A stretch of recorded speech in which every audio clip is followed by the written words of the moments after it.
czy możemy zaczynać i wtedy Dobrze, zaczniemy. ja już włączę też nagrywanie.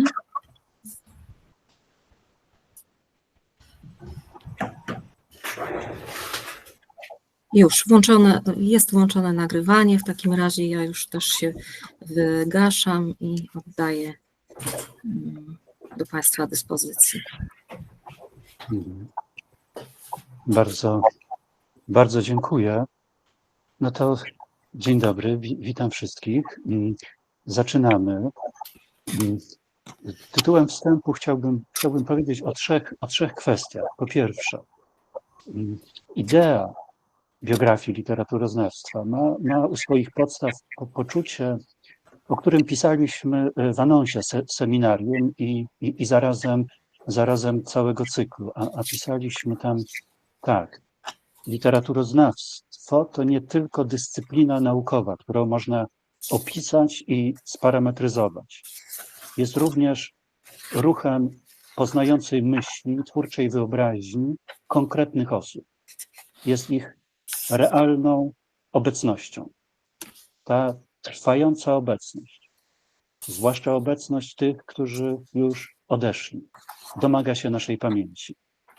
Także, a może przede wszystkim, pamięci o tym, czemu trudno dać wyraz w poetyce noty biograficznej. I sądzimy, że warto spróbować, że warto oddać głos pamięci naszej dyscypliny. Warto znaleźć dla tej pamięci formę i miejsce, na jakie zasługuje. To po pierwsze. Po drugie, robimy to wspólnie. Komitet Nauk o Literaturze Polskiej Akademii Nauk i redakcja Biuletynu Polonistycznego. Ale w naszym zamyśle, w zamyśle KNOL-u i Biuletynu, ta wspólnota jest szersza i nie tylko instytucjonalna. No, mamy nadzieję, że idea biografii literaturoznawstwa pomoże nam realizować możliwie szerokie grono literaturoznawców, że wspólnie zdołamy zbudować bibliotekę pamięci o ludziach tworzących nasze środowisko. Dlatego do całego środowiska literaturoznawczego kierujemy to zaproszenie do współtworzenia opowieści o biografiach polskiego literaturoznawstwa. I jak pisaliśmy w anonsie, proponujemy cykl seminariów poświęconych literaturoznawcom, których wciąż mamy w żywej pamięci, o których powinniśmy pamiętać, o postaciach pierwszoplanowych, ale też o tych mniej eksponowanych, a szczególnie ważnych, na przykład dla literaturoznawczych społeczności mniejszych ośrodków badawczych. Każde seminarium poświęcimy jednej osobie. Interesować nas będzie jej naukowa codzienność, droga twórcza, temperament badawczy, osobowość dydaktyczna, stawiane kwestie, formułowane koncepcje, dokonania szczególnie ważne przypomnienia, dyskusji lub sporu. To po drugie. A po trzecie, bohaterem dzisiejszego seminarium będzie Wacław Borowicz. Następne spotkanie, najprawdopodobniej w styczniu przyszłego roku, poświęcimy Kazimierzowi Wyce, a później w kolejnych miesiącach 2026 roku bohaterkami seminariów, o których myślimy już teraz, będą Maria Podraza-Kwiatkowska i Maria Janie. I tyle ode mnie.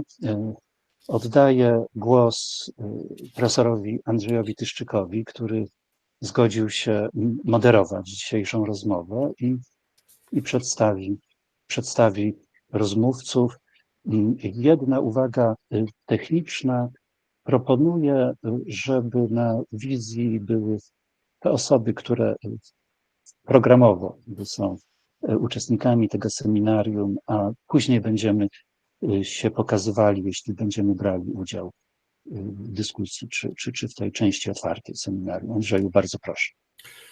Dziękuję bardzo. Nasze seminarium poświęcone jest Wacławowi Borowemu. No, Wacław Borowy nie jest badaczem zapomnianym, chciałbym powiedzieć na początek, takim badaczem pokrytym kurzem anachroniczności. No, świadczą o tym stale, no przynajmniej od czasów jego śmierci, pojawiające się prace o nim, książki, antologie twórczości. Wspomnę tylko dwie ostatnie, być może wybiórczo, ale w 2008 roku ukazało się wydawnictwo Akademii Umiejętności Wacław Borowy, uczony i humanista, w którym wybitni literaturoznawcy zajmowali stanowiska w sprawie Borowego. Czy też no, całkiem świeża, jak na polonistyczne interwały czasowe, praca pod redakcją Tomasza Chachulskiego, tutaj obecnego pana profesora Tomasza Chachulskiego, o Borowym po latach, która ukazała się w 2019 roku. Więc zapomnianym on nie jest. Jest natomiast niewątpliwie indywidualnością stale inspirującą.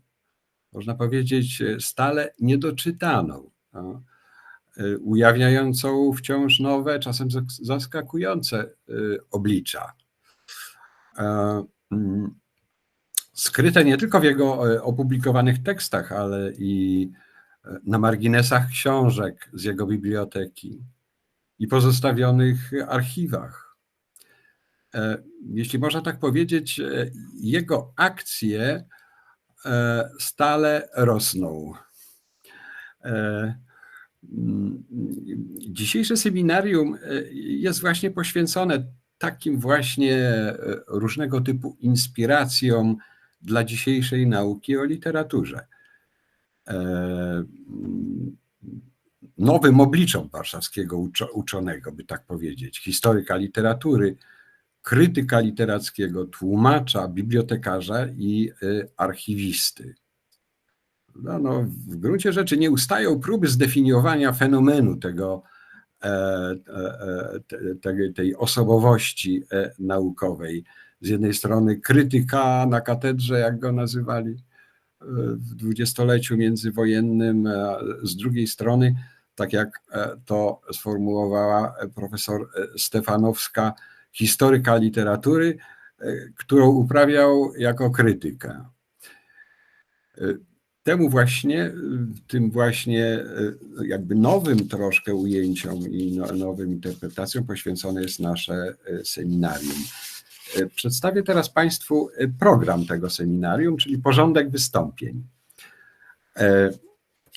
Rozpocznie pani profesor Danuta Ulicka z Uniwersytetu Warszawskiego, autorka monumentalnej pracy Wiek teorii, znawczyni wszystkich, że tak powiem, poziomów nauki o literaturze w wieku XX. I pani profesor powie o pewnym kłopotliwym Borowym. Dla kogo kłopotliwym? Dla jemu współczesnych, ale i dla nas. Następnie głos oddam panu profesorowi Tomaszowi Chachulskiego z Instytutu Badań Literackich, który przedstawi nam Borowego jako badacza oświecenia. Pan profesor Chachulski jest autorem niezwykle interesującej książki Edytorstwo jako historia literatury. Może tu się Borowy będzie mieścił też. W kolejności poprosimy znów panią profesor Ulicką o to, by przedstawiła Borowego jako autora teorii przekładów i tłumacza. Jak się Państwo zorientują, te tłumaczenia Borowego także dotyczą Esperanto, więc kolejnym wystąpieniem będzie wystąpienie pana Tomasza Chmielika, którego serdecznie witamy na naszym seminarium, wiceprzewodniczącego Światowej Akademii Literatury Esperanto. Tłumacza z kilku języków, o ile się nie mylę, z 6 czy z 7, panie Tomaszu, w obie strony. Pan Tomasz Chmielik będzie mówił o polskim Esperanto z koncentracją na Borowym i jego przekładach. Ostatnim punktem naszego porządku jest wystąpienie pani Ilony Kalamon, doktorantki z KUL-u, która zajmuje się badaniami nad XVIII-wieczną poetką Elżbietą Drużbacką i która będzie mówić o, no tak to zatytułowała, o pożytkach z naukowej makulatury, co można przełożyć jako pewien wynik badań kwerendy nad archiwum Borowego, które znalazło się w Borowianum lubelskim na KUL-u. Ja także wprowadzając do dyskusji panią Ilonę Kalamon, parę słów powiem o owym archiwum, o owym Borowianum, bo to ja raczej o bibliotece będę chciał powiedzieć. To wszystkie wystąpienia, przewidujemy także dyskusję po nich. Proszę bardzo w takim razie panią profesor Ulicką o zabranie głosu.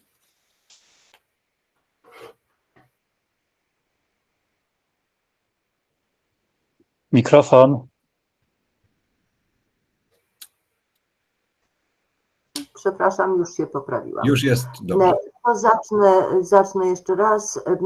Chcę zacząć z marszu o kłopotliwym Borowym dla współczesnych i dla nas. I te kłopoty wiązały się z usytuowaniem Borowego w polu obowiązujących i w latach 20., 30., a potem 50., 70. sztywnych podziałów dyscyplinowych i metodologicznych. Przysparzał ich po pierwsze rozstrzygnięcie, czy był uczonym, czy historykiem literatury, czy krytykiem literackim, a nawet literatem. Krążące formuły, jedną z nich profesor Tyszczyk przywołał, krytyk na katedrze, ale późniejszy zatajony artysta w krytyce literackiej, który zespalał artyzm i umysłowość, przedni pisarz jako badacz. Te formuły były trafne, ale niepokojąco odstawały od przyjmowanych we wspomnianych latach przyporządkowań. Sam Borowy zresztą po prostu ignorował te dyscyplinowe rozgraniczenia. W liście do Karola Wiktora Zawodzińskiego z 1944 roku pisał: nic mnie nie obchodzą te arbitralne podziały na historyków literatury, krytyków literatury itd. Dziś takich sporów by zapewne nie wywoływał. Zatarły się i dyscyplinowe, i nawet obszarowe granice, a pisarstwo naukowe zostało usankcjonowane, a nawet nadusankcjonowane, powiedziałabym. Dla nas dzisiaj Borowy jest kłopotliwy, dla mnie przynajmniej, z zupełnie innych powodów. Czy jest kłopotliwy jako historyk literatury? O tym będzie mówił profesor Tomasz Chachulski. Mnie interesuje Borowy jako nieomal zapomniany teoretyk przekładu i jako zupełnie nieznany tłumacz, nie tylko z angielskiego, ale także Esperanto, na Esperanto. Krótko, chciałabym spuentować to, co powiedziałam tytułem cieniutkiej broszurki Borowego o Wiktorze Gomuliskim z 25 roku, z naszych zapomnień. I ciekawa jestem, czy znaczne połacie naszej humanistyki, naszego literaturoznawstwa nie składają się z takich naszych zapomnień, trudnych do uzasadnienia, nie mówiąc już o usprawiedliwieniu. Dziękuję. Dziękuję pani profesor. W takim razie prosimy pana profesora Chachulskiego. Bardzo dziękuję. Dziękuję za zaproszenie.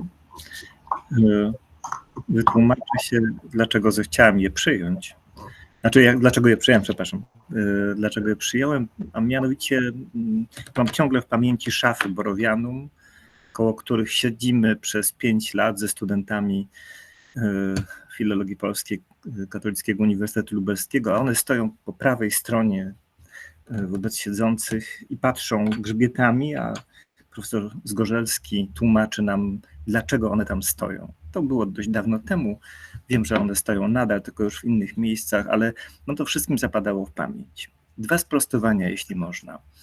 Książeczka, o której była mowa, że nazywam ją książeczką, bo ona ma niewielki format, Wacław Borowy po latach, z 2019 roku przygotowaliśmy razem z profesorem Jerzym Snopkiem. To pierwsze sprostowanie, a drugie, chyba ważniejsze, mianowicie przy określeniach Borowego jeden termin nie padł jak do tej pory, a mianowicie urzędnik. To wcale nie jest bez znaczenia. Mam tutaj w książce, o której mówiłem, kilka zdjęć i one przedstawiają Borowego jako nauczyciela 2 kolejnych warszawskich gimnazjów, jako witającego Chestertona w Polsce na dworcu kolejowym, jako odbierającego, jako przedstawiciela bibliotek zrzeszonych w jednej z federacji międzynarodowych, jako jurora Państwowej Nagrody Literackiej, ministra wyznań religijnych i oświecenia publicznego, jako członka, no to już nie urzędnik, KLIN-u, czyli Klubu Literackiego i Naukowego, wreszcie jako kolejny raz jako wizytującego, jako odbierającego rękopisy, które się udało odzyskać po traktacie ryskim. Krótko mówiąc, dla Borowego to był nieco inny sposób patrzenia na funkcjonowanie środowisk naukowych i akademickich niż ten, który jest właściwy wyłącznie uczonym wykładowcom. Oczywiście koniecznie zawsze trzeba wspomnieć też o pracach Borowego jako bibliotekarza, jako dyrektora Biblioteki Uniwersytetu Warszawskiego i jako bibliotekarza w ogóle. Właściwie dopiero w latach 1930-35 w Londynie Borowy zajął się tak po prostu wykładaniem literatury, szczególnie literatury polskiej, a potem od 1938 roku w Warszawie zaczął pracować jako wykładowca i uczony na Uniwersytecie Warszawskim. Wszyscy wiemy, że zajmował się literaturą polską, ale także angielską i że zajmował się poezją oświecenia. Właściwie wydał tylko jeden obszerny tom o charakterze historyczno-literackim, o poezji polskiej w wieku XVIII. Niemniej uwagi poświęcił twórczości Cypriana Norwida, Adama Mickiewicza, twórczości Żeromskiego. Wobec jego przedwczesnej śmierci tomy te zebrano, przygotowano do druku i opublikowano już po jego odejściu. O poezji Mickiewicza w 1958 roku 2 tomy, przygotowane na Kulu przez Andrzeja Paluchowskiego, Wiesława Grabowskiego i Czesława Zgorzelskiego. O Norwidzie rozprawy i notatki z 60 roku, przygotowane przez Zofię Stefanowską. I o Żeromskim, rozprawy i szkice, też z 60 roku i też przygotowane przez Zofię Stefanowską. Przypominam o tym dlatego, żebyśmy nie trwali w takim przekonaniu, chociaż każdy z nas wie o tym, że i te prace powstały, że Borowy zajmował się głównie oświeceniem. Niemniej jedyna praca, taka w pełni dokończona, doszlifowana, jak dotąd, w chwili wydania 1948 roku, najobszerniejsza, wydana pod uważną kuratelą samego Borowego, to o poezji polskiej w wieku XVIII. Została opublikowana nakładem Polskiej Akademii Umiejętności. Była rezultatem wykładów prowadzonych na Uniwersytecie Warszawskim, wspomnianych już przed chwilą, w roku akademickim 1938-39. Ślady wykładowych początków tej rozprawy, czy tego tomu, odnajdujemy w stylistyce całego tomu, w retorycznych wezwaniach do słuchaczy, które się tam pojawiają, w zwracaniu uwagi na cytowane frazy, w odwoływaniu się do pamięci uczestników wykładów. Zamysł takiego tomu powstał w roku 1937, kiedy Borowy, anglista z wykształcenia, przygotował po angielsku tom na ten sam temat przeznaczony dla brytyjskiego czytelnika z Cambridge. Tak, ale o polskich pisarzach XVIII wieku Borowy systematycznie pisał już wcześniej. Pojedyncze artykuły zaczął publikować na ten temat w roku 1920. Referował je we wspomnianym już elitarnym klubie literackim i naukowym. Pracował nad tym tomem w czasie wojny. Referował kolejne rozdziały już po zakończeniu działań wojennych na posiedzeniach Polskiej Akademii Umiejętności. Po wojnie ogłaszał w zeszytach wrocławskich, pamiętniku literackim, tygodniku powszechnym. Było widać, że po wojnie, po 1946 roku spieszył się. Spieszył się, żeby opublikować jak najwięcej z tych studiów i pracował cały czas nad tomem jako całością. Jak łatwo policzyć, całość ta wspomniana powstawała 28 lat, ale nie całość znalazła się w tomie o poezji polskiej. Zresztą te 28 lat tak naprawdę trwało dłużej. Jak pisał Władysław Folkierski, pierwsza praca historyczno-literacka, jaką Borowy w ogóle napisał, miała charakter seminaryjny jeszcze. Dotyczyła literatury czasów Stanisława Augusta i została zlecona przez Ignacego Chrzanowskiego jako nauczyciela akademickiego Borowego. Kilka ważnych konstatacji o samym tomie. Borowy pisze o poezji XVIII wieku. Nie o poezji oświecenia, o poezji XVIII wieku. Poezja jest dla niego kwintesencją wszelkiej literackości. Poezja to literatura w ogóle, także proza pamiętnikarska, dramat, nawet traktaty. Poezja dla Borowego to zatem nie forma, tylko najwyższa miara osiągnięcia literackiego. Dawniej powtarzano, że interesowały go, to jest cytat samego Borowego, uczucie, serce, wyobraźnia, ale dla Borowego to były sygnały artystycznej doskonałości. Wystarczy je tak nazwać, żeby to odczucie pewnego anachronizmu zniknęło. Także jakości języka literackiego, ekspresji. Borowy był tu zresztą, jak wiemy, zwolennikiem Benedetto Croczego. Poetami nazywał Staszica, podobnie jak Herodota czy Liwiusza. Więc nie chodziło, podkreślę jeszcze raz, o to, żeby pisali poezję. Jego studia też, to wiemy, mają charakter krytyczny. Mają też kształt portretów literackich, są przeglądem form literackich. Literatura XVIII wieku interesuje go jako całość dokonań stulecia. Dziś, w ślad za ustalaniami późniejszych uczonych, na których twórczości myśmy się wychowali, mówię o moim pokoleniu, a więc Teresy Kostkiewiczowej, Zbigniewa Golińskiego, Zdzisława Libery, Mieczysława Klimowicza, może tutaj w mniejszym stopniu, staramy się przedłużać wiek XVIII na pierwsze dziesięciolecia wieku XIX, odcinając jednocześnie literaturę epoki saskiej. Ale to Borowy ma rację, budując obraz, który się zaczyna na początku XVIII wieku i kończy na schyłku stulecia, zostawiając na boku dokonania Niemcewicza czy Wirtemberskiej z początku wieku XIX. Dla Borowego XVIII stulecie jest pewną formacją estetyczną, jako pisarstwo operujące określonym, wyraźnie nacechowanym językiem. I kończy się ono nieodwołalnie wraz z kalendarzowym końcem stulecia. Wiek XVIII dla Borowego zatem nie jest to formacja oświeceniowa jako taka, tylko właśnie stulecie jako całość z Wojciechem Chruścińskim, poezją saską, Józefem Baką, z Załuskimi, z Elżbietą Drużbacką, z Konstancją Benisławską i tak dalej, aż po koniec stulecia. Borowy, można byłoby tak powiedzieć, nadaje tej literaturze cechę wielkości. Wynika ona z osadzenia we własnym kontekście. Uzyskuje też dzięki temu pełnię obrazu. Przeniesiona w początku XIX wieku straciłaby swoje znaczenie, ale Borowy ją pozostawia w tym macierzystym kontekście.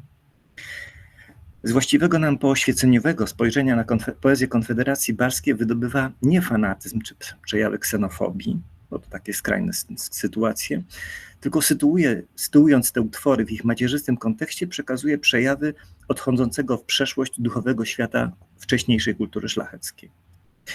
Uruchamia za to swoje kompetencje komparatysty, żeby pokazać doskonałość poezji oświeceniowej, wczesnooświeceniowej.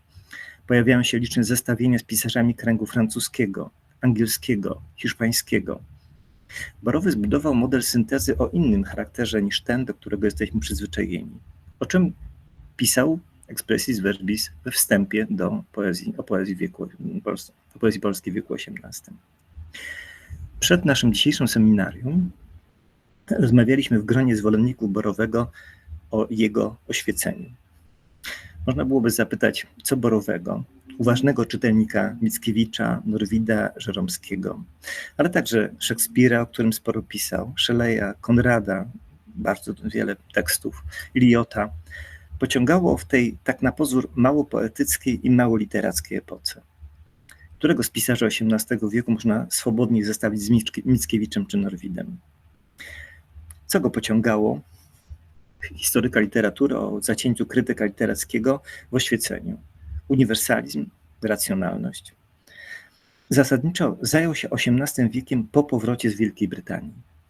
Książka była swoistą reakcją, jako całościowy tom, na jego wcześniejsze doświadczenia wykładania tego, co w kulturze XVIII wieku istotne, wartościowe, czytelnikowi brytyjskiemu, angielskiemu.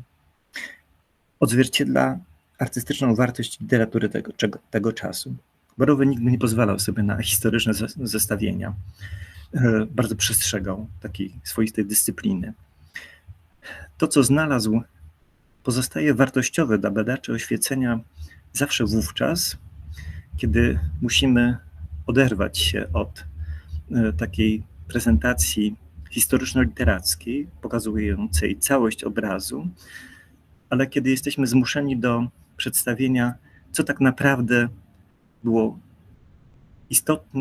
istotne, wartościowe, nieusuwalne z tradycji polskiej kultury w XVIII stuleciu, ale jako, powtórzę, całości. Wówczas Borowy jako jedyny przychodzi nam z pomocą. Tyle. Dziękuję.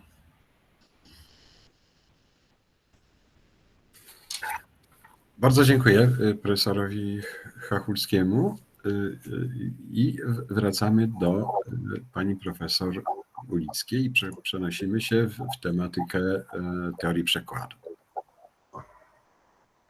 O teorii przekładu będzie mniej, więcej będzie o praktyce przekładu. Borowy jako teoretyk przekładu właściwie zniknął z horyzontu zainteresowań.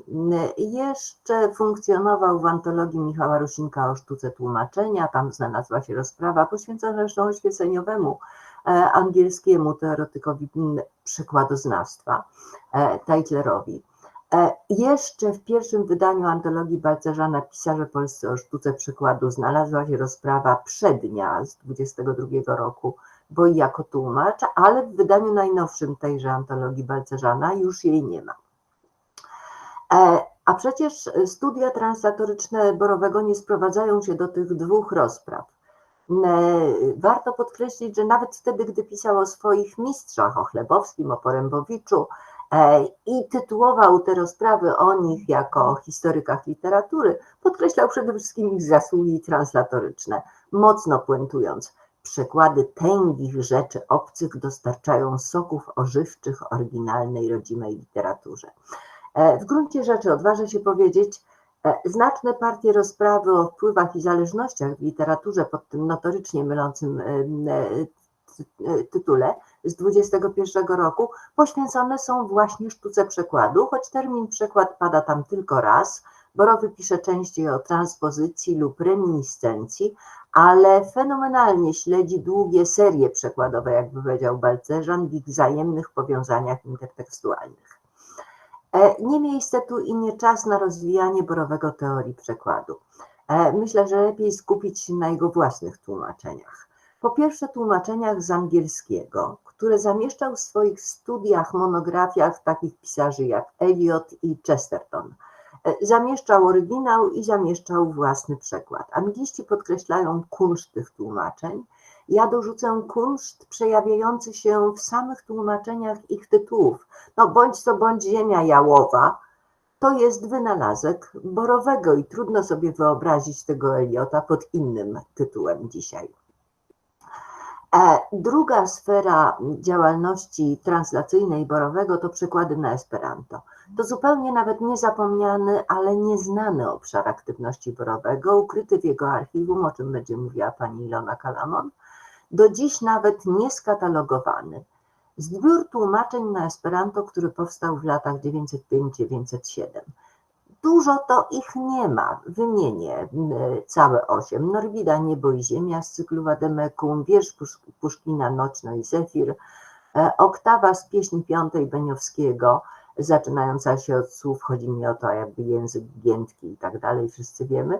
Fragment poematu Byrona The Destruction of Sennacherib, Kamizelka Prusa w całości, nowela Orzeszkowej Obrazek grecki i przekład na Esperanto przekładu dokonanego przez Mickiewicza z Tomasza Mór, jak pisze Mickiewicz, The Meeting of the Watchers. I jeszcze jeden przekład, jedyny sygnalizujący zamiar publikacji, to tłumaczenie wiersza Poego Eldorado. Ten zamiar sygnalizuje dopisek Ostat i dopiętny karteluszek Esperantysta Polski, czyli Pola Esperantisto. Ja nie podejmuję się oceny tych przekładów, zrobi to zapewne profesjonalnie pan Tomasz Chmielik. Bardziej fascynuje mnie to, co skłoniło 15-16-latka gimnazjalistę do przekładu na Esperanto. Czym był dla niego ten język? Nie trudno na tak postawione pytanie odpowiedzieć w przypadku Juliana Tuwima. Jak Zamenhof Żyda, zamieszkałego w wielonarodowościowej Łodzi, jak Zamenhof w Białymstoku, który debiutował w 1911 roku przekładem na Esperanto wiersza Stacha w Jesiennym Słońcu i do końca życia pozostał aktywnym esperantystą. Czy także na zainteresowaniach Borowego zaważyły doświadczenia biograficzne, z całą pewnością zupełnie inne niż Tuwima i Zamenhofa. Odważę się na kruchą, ale śmiałą hipotezę. Stawiam na rok 905. Był to rok, jak wiadomo, ważny w historii świata, historii Europy, zwłaszcza Europy Środkowej i Wschodniej. Był to rok ważny w dziejach Esperanto i w życiu samego Borowego i jego pokolenia. Sam Borowy wspominał w późnym wspomnieniu formujące dla niego i jego generacji wystawienie w 909 roku w Lwowie sztuki Leopolda, przepraszam, w 905, sztuki Leopolda Staffa Igrzysko. I pisał w tym późnym wspomnieniu: nasi starsi bracia przeżyli wesele. Dla nas to była już daleka przeszłość. Odgrodził on nas m.in. rok 905. W tymże 905 Borowy bierze udział w strajku szkolnym. Ten strajk, który utrwalił się w takiej potocznej świadomości jako strajk szkolny, walka o szkołę w języku polskim, nie miał wyłącznie takiego wymiaru. Broszura wydana w 20 lat, w 20. rocznicę strajku przez Związek Nauczycielstwa Polskiego. Autorzy wystąpień w tej broszurze podkreślają, że był to strajk o emancypację proletariatu, emancypację chłopów, emancypację kobiet. Nie była to wyłącznie walka o język polski. Emancypację także, jak to dzisiaj nazwać, etniczną, narodowościową. Borowy jako uczestnik strajku nie mógł nie wiedzieć o pogromach na terenie Imperium Rosyjskiego trwających od lat 90. XIX wieku, których nasilenie w Królestwie Polskim przypada właśnie na rok 905 w związku z rzeszą uchodźców Litwaków, czyli mówiących po rosyjsku Żydów, po wyjątkowo nasilonych prześladowaniach w Rosji. Borowy był wyjątkowo świadomy kulturotwórczej, ale także konfliktogennej roli języka. Co podkreślał wielokrotnie, także wykpiwając retorykę rdzenności plemiennych, ziemi, ludu i krwi. Sam tę swoją antynacjonalistyczną postawę z dystansem i właściwym sobie humorem nazywał staroświeckim idealizmem. Ten staroświecki idealizm wybrzmiał mocno w pismach Zamenhofa o hilelizmie i homaranizmie, o czym pewnie wspomni pan Tomasz Chmielik. Czy Borowy znał te broszury Zamenhofa, żeby odpowiedzieć do końca na pytanie, czym było dla niego Esperanto?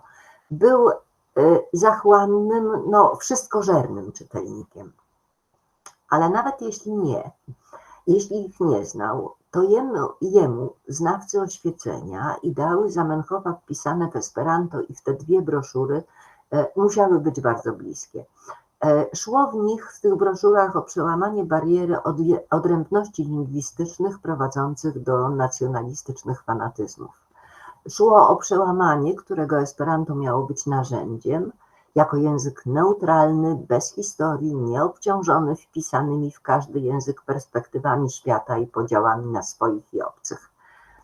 Tak rozumiane Esperanto miało sprzyjać poczuciu powszechnego braterstwa, zjednoczenia ludzkości wokół ideałów wolności i równości i wytworzeniu wręcz, to jest chyba jasne u Zamenhofa, uniwersalnej etyki. Sądzę, że zbieżność Borowego, znawcy i miłośnika oświecenia, z tak widzianym Esperanto jest godna rozważenia. No i na koniec paradoksalnie ten neutralny język bez perspektyw świata i podziałów na swoich i obcych, ten neutralny język ziszczał humboldtowską koncepcję języka jako światopoglądu. Dziękuję pięknie. Bardzo dziękujemy pani profesor za wstęp do wystąpienia, ale jednocześnie no, zarysowanie pewnej koncepcji Borowego jako tłumacza. Na pierwszy plan wysuwa się tutaj Esperanto i tłumaczenia Borowego na Esperanto, które chciałbym dodać dla niezorientowanych, że zostały odkryte dosyć niedawno. O tym jeszcze będzie mówiła pani Iwona Kalamon, która no, to poodkrywała, to nazwijmy, te teksty. Ale teraz poproszę pana Tomasza Chmielika o zabranie głosu i próbę komentarza do tych tekstów, a także przedstawienie pewnej sytuacji Esperanto w owych czasach. Dziękuję za głos. Żeby powiedzieć, to pani profesor Ulicka wyczerpała znakomicie postawę Borowego wokół Esperanta i do Esperanta. I myślę, że te dwie broszury, które określały światopogląd esperancki,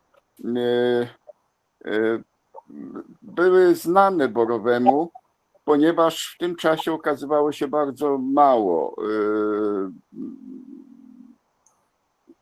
Były to publikacje o niewielkim nakładzie i wszyscy, którzy przystępowali do ruchu esperanckiego albo interesowali się językiem międzynarodowym, pochłaniali je, rozchwytywali je bardzo szybko. I tyle można powiedzieć o tym zainteresowaniu. Nie wiem, czy jestem słyszany, bo jakieś mam problemy tutaj. Tak, i jest pan słyszalny, panie Tomaszu. Jestem, tak, to dobrze. Ja skupiłbym się na przekładach Borowego. One są bardzo ciekawe. To znaczy pełny przekład, który możemy dostrzec, kunszt translatorski, to jest nowela Kamizelka Prusa i tłumaczenie Laveszto. Ja też jestem tłumaczem tejże noweli do potężnego tomu tłumaczeń z Prusa, opowiadań i nowel, który przygotowujemy do druku. I zaryzykowałbym twierdzenie, że, bo istnieją 3 przekłady Kamizelki, pani Doroty Kowalskiej, mój i Borowego, że przekład Borowego osiąga bardzo wysoki poziom. Słownictwo odpowiada słownictwu epoki, która była. Jest kilka neologizmów, co pokazuje, że Borowy w swoich pracach był tłumaczem niezwykle poszukującym nowych form wyrazu. że to Esperanto zamenhofowe, które krępowało go, że próbował rozszerzyć swoje horyzonty, co się bardzo mu chwali. I to, jeżeli chodzi o prozę, ja znalazłem jeszcze taki króciutki fragment tłumaczenia perzyńskiego Feliciulo Kaimal Feliciulo, szczęśliwy i nieszczęśliwy. Przepraszam, bardzo zapomniałam. Słucham?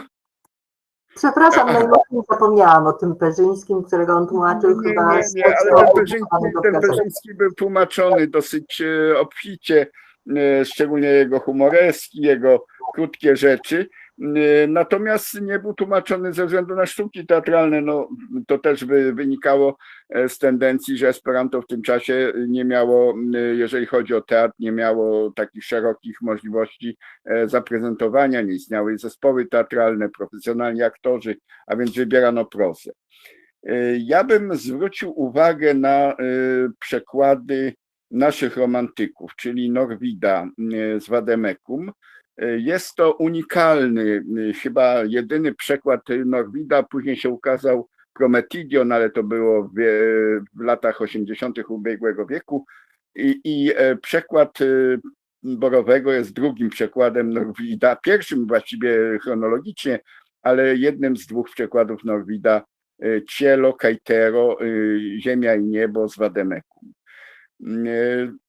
Mickiewicz to jest, pani profesor wspominała, i jeszcze Puszkin i Słowacki. Puszkina tekst jest w miarę poprawny. Trudno mi coś powiedzieć o tym, ponieważ nie znam oryginału. Natomiast jeżeli chodzi o Beniowskiego, to jest jedyny przekład bodajże Beniowskiego, fragmentu Beniowskiego.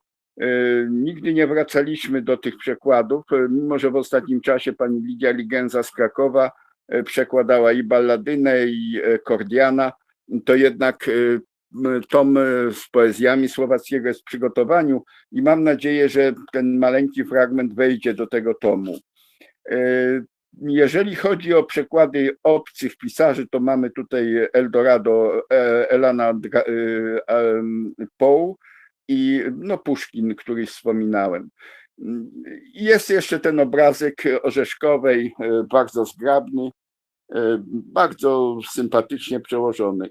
Jeżeli mam powiedzieć coś o stylu translatorskim Borowego, to jest to, można powiedzieć, przekłady kompletne, szczególnie Kamizelka Prusa.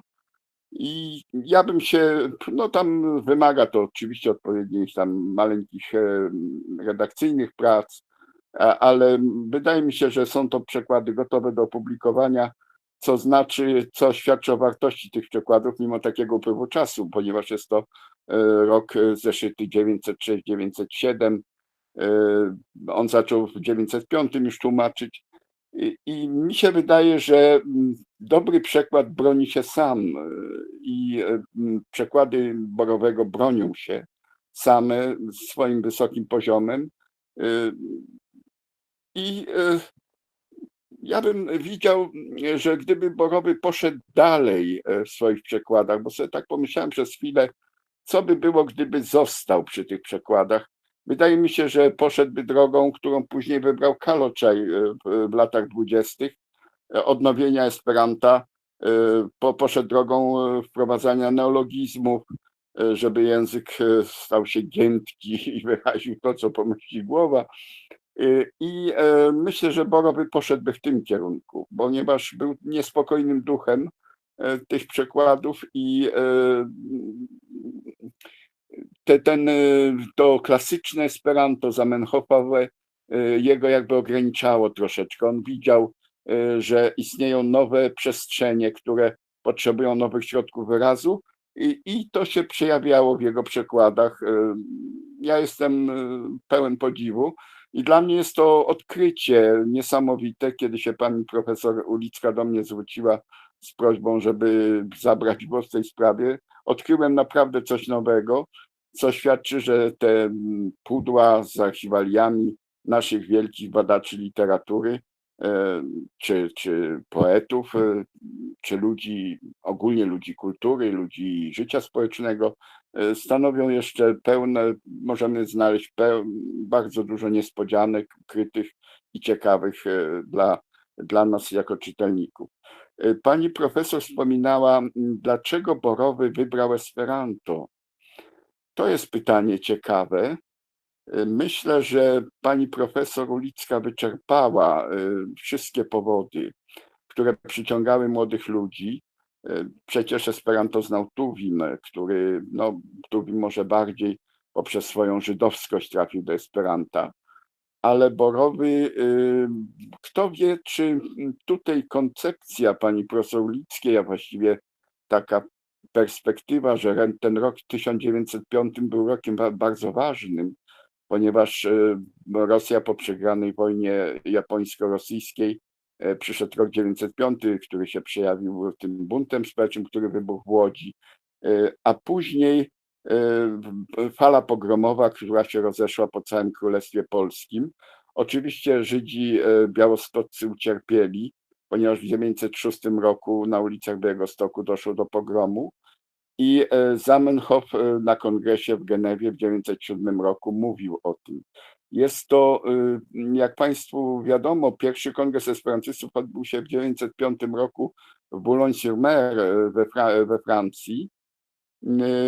Była to rzecz pewnego kompromisu, ponieważ Anglicy nie chcieli tego kongresu, Francuzi byli za, doszedł konflikt ideologiczny, Francuzi byli katolikami, kładli duży nacisk na katolickość, przynajmniej komitet kongresowy, i uzgodniono, że pierwszy kongres w ramach kompromisu odbędzie się w Boulogne-sur-Mer, nie w Paryżu, nie w stolicy, tylko w małej nadmorskiej miejscowości.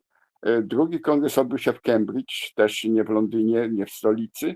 I dopiero Edmond Privat w 1906 roku, kiedy właściwie stanęło pod znakiem zapytania, gdzie odbędą się te kongresy dalsze, zaproponował Genewę, która jako Szwajcaria, jako wyjście neutralne z tej sytuacji. I wtedy właśnie w Genewie Zamenhof wygłosił swoją, on wygłaszał na kongresach mowy kongresowe, które wprowadzały kongresmenów zebranych esperantystów z różnych krajów świata w zagadnienia, nad którymi kongresy pracowały. I Zamenhof wygłosił wtedy swoją, ja bym powiedział, najbardziej wstrząsającą i niesamowitą mowę kongresową, gdzie temat pogromów, nienawiści między narodami wybrzmiał tak głośno, tak poważnie.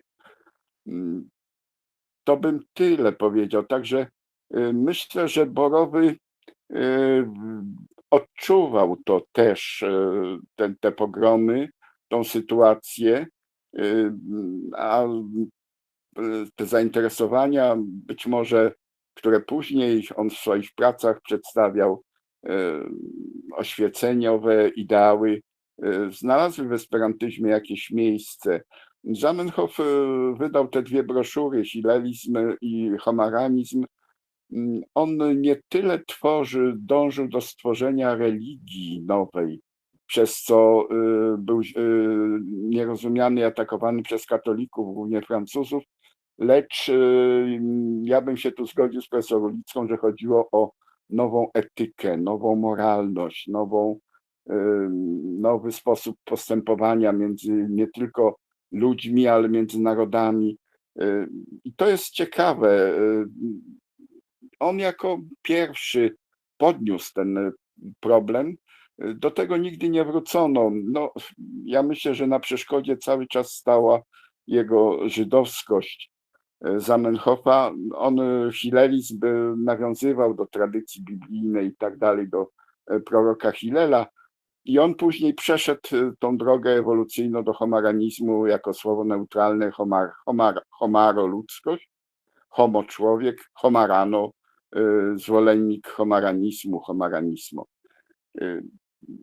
I mi się wydaje, że Borowy rozumiał to dążenie jako młody człowiek, że i wynikało to z tego idealizmu, z idealizmu epoki doświadczonej tym strasznym doświadczeniem pogromowym. Tak mi się wydaje. Halo? Jestem Ja bardzo słyszany. dziękuję Tak, Panie tak, Tomaszu za wsparcie w tym słyszymy Panią. podejrzeniu. Jakieś kłopoty mam tutaj, także Dla mnie to bardzo ważne, bo przecież stąpam po gruncie zupełnie nieznanym, a i sama rewolucja 905 roku jest nie za bardzo wnikliwie prezentowana. A wydaje mi się, że tutaj Jungtim między tymi ideałami uniwersalizmu oświeceniowego i tej etyki uniwersalnej, a tym, co było w 905 roku, jest bardzo wyraźna. Ja bym się nawet odważyła na krok jeszcze dalej, ale to już naprawdę zakrawa na szaleństwo.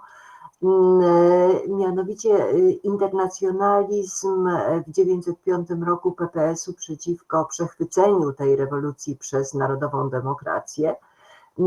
Ten internacjonalizm, cokolwiek by o nim myśleć, druga międzynarodówka, ja wszystko wiem, w którą stronę to zmierzało, jednak także miał to podszycie, podglebie oświeceniowego uniwersalizmu. Czy oni o tym wiedzieli, ci PPS-owcy? Niektórzy chyba wiedzieli, na ile ich czytałam, więc to kroczmy dalej, Pani Tomaszu, tą drogą. Dziękuję. no, to są szalenie ciekawe zagadnienia, które pani profesor porusza. Proszę też zrozumieć, że Zamenhof odszedł od tych, on zaczynał jako syjonista, zakładał pierwsze koła syjonistyczne, młodzieżowe, ale później odszedł w stronę uniwersalizmu jednak tego.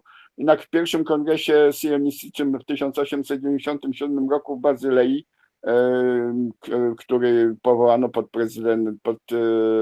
kuratelą Herzla, twórcy syjonizmu, już Zamenhofa nie było wśród syjonistów.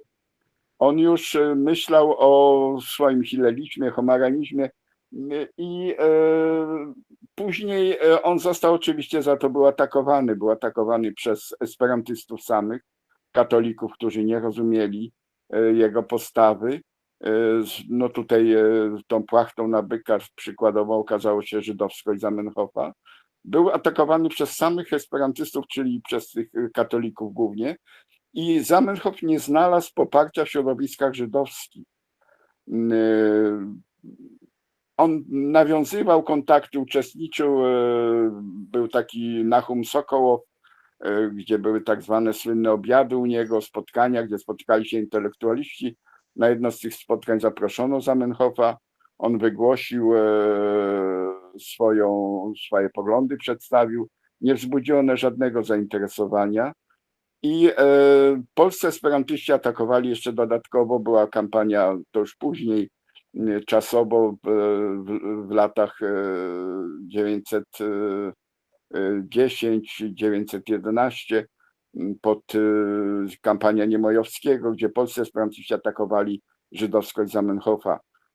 I właściwie doprowadziło to do tego, że jeżeli on we wszystkich kongresach esperanckich wygłaszał mowy kongresowe, w których przedstawiał swoje poglądy, w 912 roku w Krakowie wystąpił, to jest tego bardzo dramatyczna mowa, gdzie powiedział, że rezygnuje z praw do języka, jako twórca, że od dzisiaj jestem jednym z was i będę siedział wśród was, nie będę już dowodził tym statkiem, który płynie pod nazwą Esperanto, co robił przez te wszystkie lata.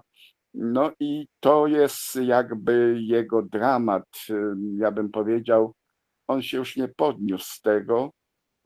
Umiera w roku 916, wybucha wojna, kiedy on widzi, że te ideały, o które walczył, które proponował, zbankrutowały, że narody rzuciły się na siebie z furią, wykrwawiają się. Do tego dochodziła samotność, ponieważ jego najbliższa rodzina, bracia byli powołani do armii carskiej, kontakt był utrudniony. kongresy nie odbywały się, korespondencja z esperantystami, która tak utrzymywała go przy życiu, przy nadziei, nie docierała, że on się załamał i co ciekawe, jedynym powiernikiem jego był Antoni Grabowski, twórca pana Tadeusza, tłumacz pana Tadeusza na język esperanto, endek, który jednak nie był takim zażartym endekiem, ale potrafił nawiązać kontakt i to była postać, która dawała Zamenhofowi jakoś wytchnienie w tych trudnych czasach. No i tak to wyglądało. Oczywiście to są rzeczy, które opisywała pani Agnieszka Jagodzińska w swoich znakomitych książkach o Zamenhofie. Ewa Geller, pani profesor hebrajska Uniwersytetu Jagiellońskiego, opisywała pierwszą gramatykę języka jidysz, którą opracował Zamenhof, analizowała, bo Zamenhof też okazał się bardzo zdolnym językoznawcą i opracował pierwszą gramatykę tak zwanego żargonu, ale już na kongresie w 1908 roku w Czerniowcach, kiedy uznano język żydowski jako równoważny z hebrajskim, nikt nie pamiętał o tej pierwszej gramatyce języka jidysz Zamenhofa. No i tak to bywa, że ci, którzy są prekursorami wielu działań, są zapominani i zapomniani. A Zamenhof, ja uważam, to jest postać ciekawa. Ja tutaj jeszcze bym dołączył pracę profesora Żelaznego, jego książka o tych wszystkich ideologicznych kierunkach życia esperantystów i ruchu esperanckiego, bardzo ciekawa, wydana przez Centrum Zamenhofa w Białymstoku. To dla osób, które chciałyby dotrzeć i poszerzyć swoją wiedzę, polecam tę pracę pani profesor Geller o języku żydowskim, panią Agnieszkę Jagodzińską o tej myśli ideologicznej ruchu esperanckiego samego Zamenhofa i książka profesora Żelaznego o ideach Zamenhofa w ujęciu bardziej światowym. Tam są jeszcze rozważania na temat języka, ekonomii języków i tak dalej. Szalenie ciekawe prace, także dla osób, które chciałyby rozszerzyć swoją wiedzę, polecam szczególnie. Przepraszam, że tak chaotycznie, ale dla mnie... Nie szkodzi Ja panie Tomaszu. jestem gadułą strasznym i kiedy muszę się ograniczać, to tak właśnie człowiek chciałby dużo powiedzieć o tym, co stanowi treść jego zainteresowań, tłumaczeń, życia całego, ponieważ jestem esperantostą już 55 rok, także... Panie Tomaszu, chłopak. Panie Tomaszu, zapewne w dyskusji jeszcze będziemy mogli niektóre wątki podjąć, bardzo interesujące. Tak, zresztą. oczekuję na pytania, oczywiście jak najbardziej. Tak, to na razie panu bardzo serdecznie dziękuję za to wystąpienie i przechodzimy do kolejnego punktu, zresztą z tym związanego genetycznie, że tak powiem, bo Esperanto Borowego ujawniło się w archiwum dziwnym, o którym teraz chciałbym parę słów powiedzieć przed tym, zanim poproszę o przedstawienie dokładniejszych informacji panią Ilonę Kalamon. Otóż w Lublinie, w Bibliotece Filologii Polskiej KUL istnieje, zresztą pan profesor Tomasz Hachucki chyba tutaj trochę już wspomniał przed chwilą, istnieje taki wyodrębniony zbiór, który wszyscy studenci znają, którzy studiowali tam filologię polską, który się nazywa zbiór woluminów, który się nazywa Borowianum. Borowianum i Chrzanowianum, tak to było, bo są dwa takie wyodrębnione zbiory. Ten Chrzanowianum się bardziej rzucał w oczy, bo ma wspaniałą oprawę, więc go było widać zawsze, prawda? On się puszył, to Chrzanowianum. Natomiast Borowianum to jest taki zbiór nie rzucający się w oczy, te okładki są takie typowe książek. Natomiast jest to bardzo liczny i bardzo, oczywiście chrzanowianą też, bardzo ważny zbiór Biblioteki Filologii Polskiej na Kulu w Lublinie. To szacowna biblioteka. Ona powstała w 1919 roku już, a więc na Uniwersytecie na Kulu jest jedną z jest jednym z najstarszych zbiorów. Powstała jako biblioteka Seminarium Historii Literatury Polskiej. Później do tego jeszcze doszła biblioteka seminarium językoznawczego, a po wojnie doszła jeszcze do tego biblioteka Seminarium Literatury Porównawczej, kiedy profesor Parandowski objął katedrę literatury porównawczej w 1947 roku, zdaje się, gromadzono też taki trzeci zbiór. I te trzy zbiory stanowią w tej chwili jedną wspólną bibliotekę filologii polskiej, ale ona obejmuje, jak to po wojnie nazywano, biblioteki zakładowe, czyli historii literatury, językoznawstwa i literatury porównawczej. Otóż właśnie w tej bibliotece, częścią tej biblioteki jest zbiór Borowianum. Jak on się znalazł w Bibliotece na Kulu? Chciałbym Państwu powiedzieć, opieram się tutaj na informacjach przygotowanych przez kustoszki tej biblioteki, panią dr Katarzynę Górkiewicz i panią Danutę Gill. Otóż Borowianum zostało zakupione przez uniwersytet w 1951 roku. Z ciekawostek, które może niektórych tu zainteresują, podam, że księgozbiór Borowego po śmierci oczywiście już męża sprzedała uniwersytetowi pani Julia Borowa, żona profesora, i to było w 1951 roku. Strony oszacowały wartość Biblioteki Borowego na ówczesne 100 000 złotych. Nie wiem, jak w 1955 roku, jaka to była faktycznie wartość, ale to chyba było bardzo dużo pieniędzy już wtedy. 100 000 złotych. Otóż ta Biblioteka Borowego liczyła 7 000 tomów, liczy 7 000 tomów. Przy czym oprócz tomów książkowych, woluminów książkowych, są tu także pełne komplety czasopism bardzo ważnych, takich czasopism jak Wiadomości Literackie, Skamander, Przegląd Współczesny i wiele innych pełnych czasopism. I to w ten sposób biblioteka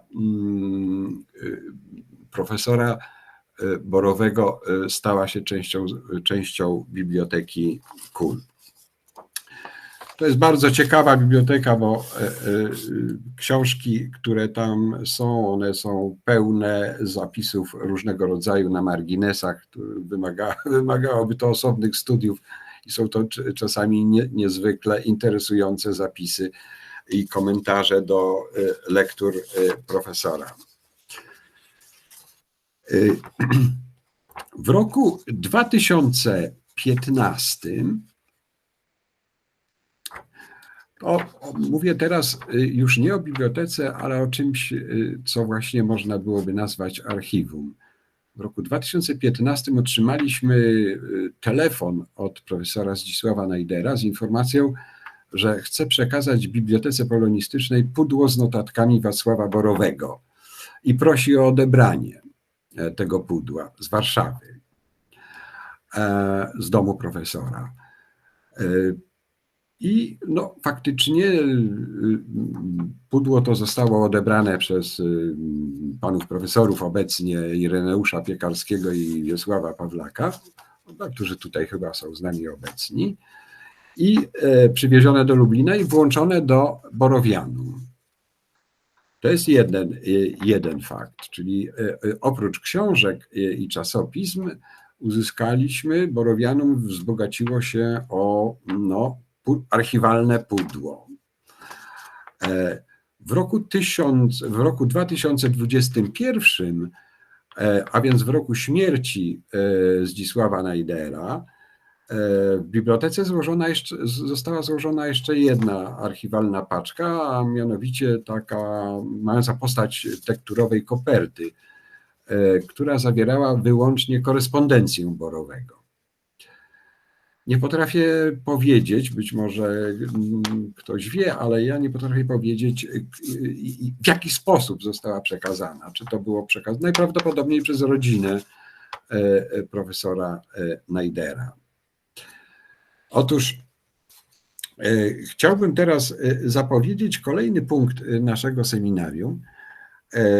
Pani Ilona Kalamon, która bardzo dokładnie przeczesała, że tak powiem, to pudło. Wcześniej jeszcze przed panią Iloną nad archiwum Borowego pracował pan Przemysław Pietrzak z zakładu pani profesor Ulickiej, ale jego chyba bardziej interesowała biblioteka niż samo to archiwum. Pani Iwona Kalamon przedstawi wynik swojej pracy, swoich zainteresowań, które były motywowane przede wszystkim jej badaniami nad Elżbietą Drużbacką, ale to, co odkryła w pudle, tak to nazwę, otrzymanym od profesora Zdzisława Najdera, wykracza daleko poza tylko uzupełnienie pewnej wiedzy dotyczącej Elżbiety Drużbackiej, ale jeśli chodzi o Drużbacką, o ile się nie mylę, pani Ilona tam znalazła ciekawe bardzo rzeczy. A więc bardzo proszę panią Ilonę o przedstawienie. Będzie to, o ile się nie mylę, prezentacja. Tak. Bardzo dziękuję panu profesorowi za wprowadzenie. Ja teraz udostępnię prezentację i jeżeli dostanę potwierdzenie, że wszystko jest widoczne i działa, to przejdę już do właściwej treści. Czy Tak, jest widoczne. Działa. Fantastycznie. To wspomniano już dzisiaj o borowym teoretyku, o borowym historyku literatury, o borowym krytyku, o borowym tłumaczu, a nawet o borowym urzędniku. Ja zaś mam przyjemność opowiedzieć o borowym archiwiście i zaprosić Państwa do jego warsztatu naukowego, a w sumie bardziej pokazać go od kuchni. I pozwoliłam sobie podzielić to moje wystąpienie na 4, ale właściwie 3 zasadnicze części, zatytułowane kolejno, jak widać na slajdzie: szafy, pudło, życie na rewersie, listy. Najpierw więc omówię zawartość wspomnianego pudła, następnie przejdę do tego, co jest na odwrocie fiszek, aby w ostateczności skupić się na materiałach czysto o charakterze biograficznym.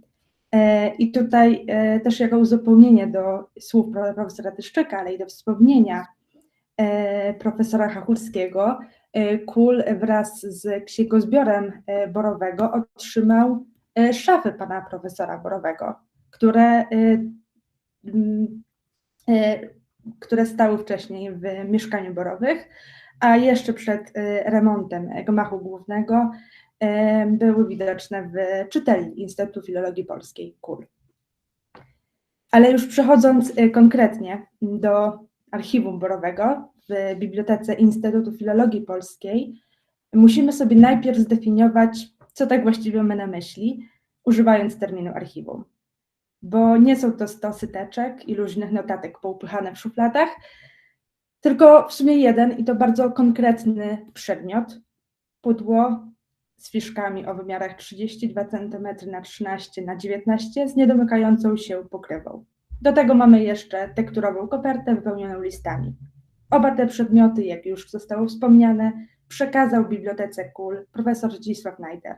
W marcu 2015 roku do kulowskich zbiorów trafiło pudełko, z kolei na początku 2021 roku koperta z listami. I to pozornie niewielkie pudełko jest wypełnione po brzegi przeważnie notatkami pana profesora. Tak jak widzimy na zdjęciu, są one bardzo starannie posegregowane i podzielone na ponad 40 kategorii tematycznych, które odbijają liczne zainteresowania profesora, a niekiedy stanowią zaplecze biograficzne i brudopis jego opublikowanych prac. Wśród nich znajdziemy m.in. zakładki dotyczące poszczególnych twórców, na przykład Kochanowskiemu, Konoplickiej, Wyspiańskiemu, Fredrze czy Słowackiemu, konkretnym zagadnieniom problemowym, takim jak m.in. muzyka w poezji, poeci o poetach, wpływy i zależności, Wisła w literaturze, ale i także bardziej osobistym pasjom. Na przykład zakładka Włoszczyzna, która obejmuje materiały do nauki włoskiego, wypisy słownictwa i zagadnień gramatycznych, Szkocja, będąca zbiorem wszelakich pamiątek z podróży Borowego, czy Windakiewicz, zbierająca studenckie notatki z wykładów tego uczonego, w których Borowy uczestniczył.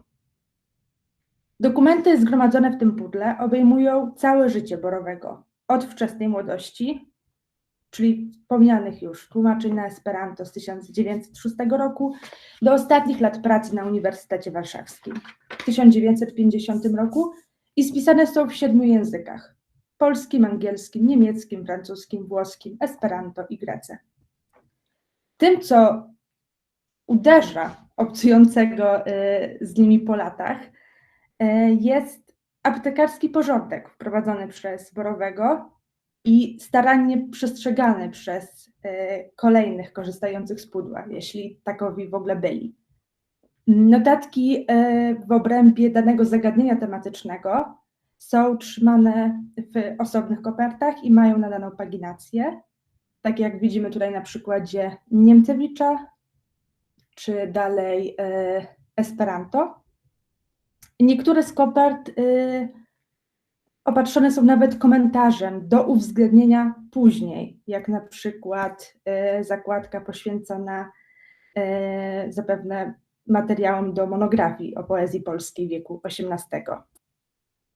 Wśród materiałów tak przechowywanych przeważają notatki z adresami bibliograficznymi, fragmentaryczne wypisy z rozpraw utworów, ale też nie brakuje konspektów prac czy wycinków z gazet. Z pozaznaczonymi przez profesora fragmentami. Szczególnie cenne zdają się wypisy z nieistniejących już rękopisów z Biblioteki Krasińskich. Wśród nich udało mi się odnaleźć nieznany dotychczas, chociaż poświadczony historycznie, przekaz wiersza Elżbiety Drużbackiej, powstałego zapewne na zlecenie Andrzeja Stanisława Załuskiego, który widzimy tutaj na slajdzie, jest to incipit Ciężka was katolicy, czeka kara Boża. Zgromadzone archiwalia mają więc bardzo inspirujący potencjał badawczy, bo umożliwiają pełną rekonstrukcję procesu twórczego Wacława Borowego, co w przypadku tego badacza było już podejmowane, ale bazując tylko i wyłącznie na publikowanych pracach. Dają wgląd w kulisy edukacji na początku XX wieku, ale też stanowią jedyną w swoim rodzaju kapsułę czasu, przynoszącą do warsztatu przedwojennego uczonego. Ale to jeszcze nie wszystko, bo równie co fascynujące jest też to, co znajduje się na odwrocie stron wypełnionych notatkami. Borowy bowiem nie marnował ani skrawka papieru, stąd na rewersie wypisów z poezji słowackiego możemy znaleźć m.in. fragment maszynopisu z oficjalnym wystąpieniem, list od amerykańskiego uczonego, program spektaklu muzycznego czy pociętą pocztówkę. Każda z tych rzeczy spakowana jest w kopertę, która z jednej strony informowała o swojej zawartości tematycznej, a z drugiej strony nosiła adres Borowego albo jego żony Julii. Stanowi więc to dość niezwykły splot bibliograficzny, w którym to praca naukowa profesora i jego życie osobiste dopełniają się wzajemnie.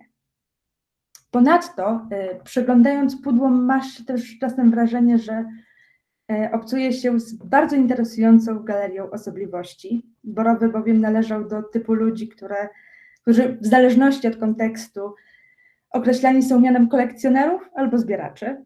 Stąd w archiwaliach zachował się rachunek od krawca z odręczną notatką, przykład nowej frazeologii, wyremontowanie i wyprasowanie spodni, a także ulotka od wróżki Heleny Kozdrowicz z adnotacją, otrzymane na Nowym Świecie w kwietniu 1926 roku. O charakterze pana profesora również mówi dużo korespondencja przechowywana właśnie w tej tekturowej kopercie.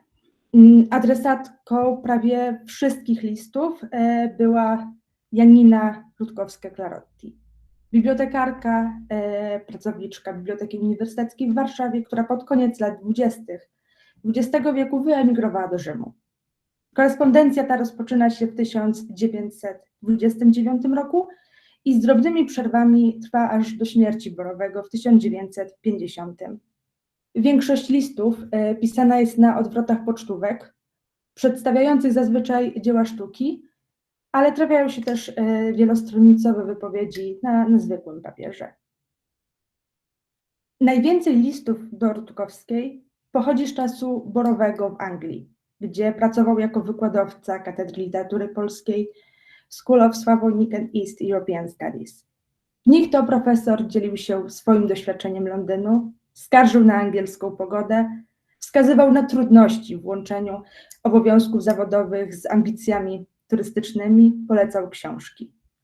Listy odsłaniają Borowego człowieka, obdarzonego wielką wrażliwością na piękno i nie mniejszym poczuciem humoru. Tutaj jako przykład mogę powiedzieć, że Borowy bardzo często określał Rutkowską my dear lazy Jane albo próżniaczku ze względu na tempo jej odpisywania i lakoniczność wypowiedzi.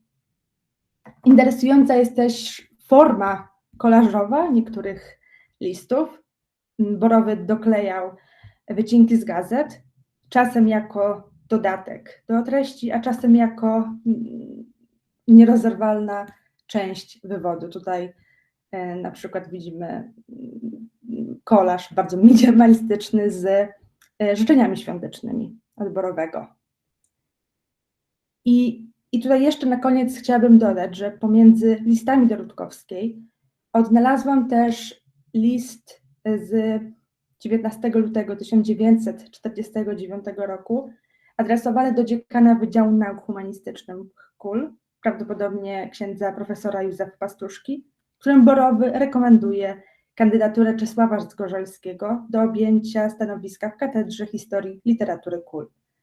Jest to niewątpliwie ważny dokument, który uzupełnia historię uniwersytetu i wyjaśnia, skąd profesor Zgorzelski z Torunia znalazł się w Lublinie. Na koniec też chciałabym pokazać Państwu jeszcze dwa dokumenty, które są cenne ze względów czysto biograficznych. I pierwszym jest list Julii Borowej do wspomnianej Janiny Rutkowskiej-Klarotti, w której znajdziemy opis ostatnich chwil profesora Borowego i ja pozwolę sobie odczytać fragment tego listu.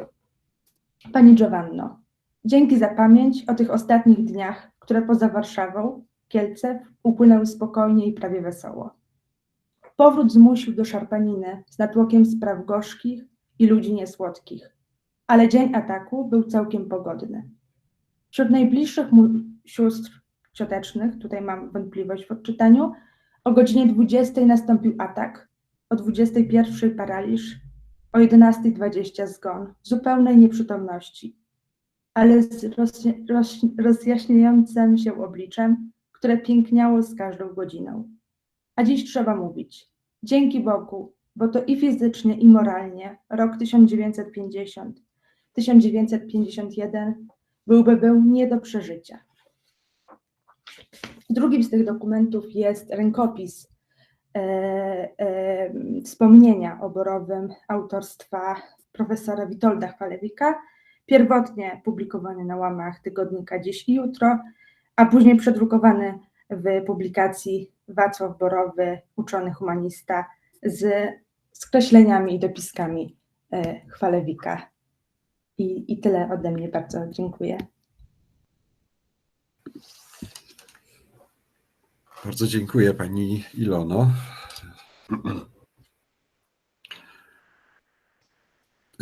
za tę prezentację. Proszę Państwa, tym sposobem doszliśmy do końca naszych wystąpień i przechodzimy do dyskusji, do pytań, do rozmowy. Można zadawać pytania, można komentować, można. Proszę bardzo, rozpoczynamy dyskusję.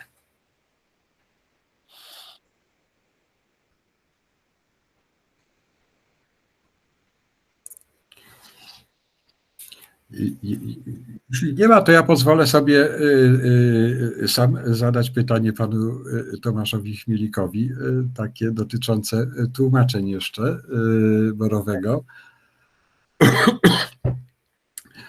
Panie Tomaszu, czy jest coś takiego, co można byłoby nazwać stylem młodopolskim w Esperanto? To znaczy, czy ten młodopolski, bardzo wyraźny styl literacki w jakiś sposób odzwierciedla się w Esperanto? Panie profesorze, to jest pytanie ciekawe bardzo. To znaczy, Esperanto istnieje 120 parę lat. I w pracy tłumacza nastręcza to masę problemów, na przykład przy tłumaczeniu tekstów czy średniowiecznych, czy renesansowych. Ostatnio pani Lidia Ligenza tłumaczyła Treny Kochanowskiego na Narodowe Czytanie. No i właściwie można powiedzieć, że przekład traci na tym, że nie ma średniowiecznego Esperanta, ani współczesnego. Ruch esperancki, właśnie język, przeżył jedną rewolucję bardzo ważną. To był rok 20, rewolucja Kaloczaja i Bagiego, dwóch Węgrów. I można powiedzieć, że Kaloczaj poszedł w tą stronę neologizmów, sam wymyślił około 300 neologizmów, z czego tam kilkadziesiąt ostało się w języku. Ja też wymyślam neologizmy, z tego też jakiś tam procent zostaje, znajduję naśladowców, ale to jest normalnie Esperanto, mimo że jest językiem sztucznym, podlega pewnemu etapowi, rozwija się jak każdy normalny język i tak dalej. Natomiast no ja bym powiedział, że takim stylem młodopolskim, takim pierwotnym stylem w języku Esperanto jest styl Zamenhofa. On jest, ale to też jest trudne pytanie, dlatego że Zamenhof jako publicysta stosował język bardzo przestarzały na dzisiejsze warunki, ale jeżeli chodzi o przekład Biblii, to ja sobie nie wyobrażam na przykład cytowania Biblii w innych przekładach, bo istnieje przekład Brytyjskiego Towarzystwa z roku 1924, sięgam po Zamenhofa. No, trudno mi jest odpowiedzieć na to pytanie. Na pewno dzisiejsze Esperanto jest inne od Esperanta, które znał Borowy, które znali twórcy języka przed II wojną światową. No i Esperanto dzisiaj idzie w kierunku tą drogą nowoczesną, czyli neologizmów, chociaż niektórzy twierdzą, że Esperanto jako język regularny gramatycznie przy pomocy odpowiednich przyrostków, przedrostków i tak dalej, stanie się, że to jest zaśmiecanie języka, że odchodzimy od ducha Zamenhofa. No, trudno jest powiedzieć, każdy twórca ma na to jakąś receptę, chociaż ja twierdzę, że potrzebujemy drugiej rewolucji typu Kaloczaja po 100 latach, ponieważ żeby przetłumaczyć takie dzieła jak Ulises Joyce'a, stajemy wobec problemu braku, może nie słów, bo to jest wszystko do przełożenia, tylko żeby być wiernym tej nowoczesności, jak najbliżej oryginału, jest to trudne. I ja myślę, że Esperanto osiągnęło już pewien etap, nasyciło się środkami wyrazu dotychczas, potrzebuje dalszego etapu rozwoju. No, nie widzę nikogo na razie na horyzoncie takiego jak Kaloczaj, no ale może Kaloczaj rośnie nam. Jeżeli chodzi o Esperanto, ja myślę, że wielu, kiedy rozmawia ze mną, zadaje mi pytanie, ilu jest esperantystów, czy ten język jest drugim językiem, stanie się światowym językiem. Ja bym powiedział, że Esperanto jest normalnym językiem, że ta sztuczność rozwija się według wszelkich praw języka. Przychodzą do Esperanta ludzie, którzy wierzą, że Esperanto będzie tym drugim językiem. Oni bardzo szybko odpadają.